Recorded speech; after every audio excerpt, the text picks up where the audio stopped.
In today's video, I'm going to teach you how to export a selected clip in CapCut PC. If you need to render and save just one single clip or a specific section of your project without exporting the entire timeline, this is the easiest way to do it. CapCut PC makes this pretty simple once you know how to define the exact range you want. To begin, head to your timeline and find the clip or section you want to export. The first thing you need to do is mark where that selection begins. Take your vertical playhead and drag it to the exact frame where you want your exported clip to start. It's a good idea to zoom in on the timeline if you need a little more precision, especially if you want a clean cut right at the beginning of a shot or spoken line.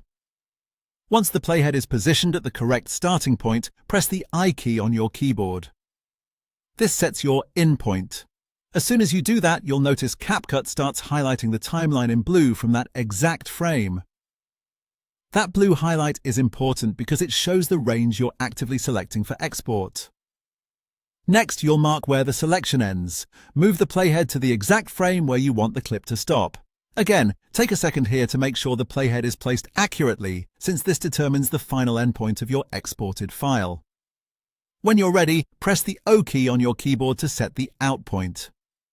Now CapCut isolates that portion of the timeline inside a blue highlighted selection box, making it clear that only this section is being targeted.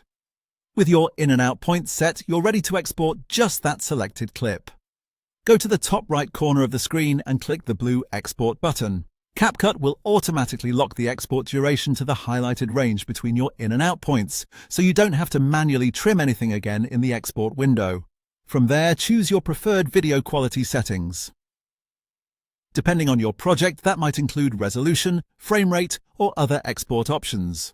Once everything looks right, click the blue Export button at the bottom.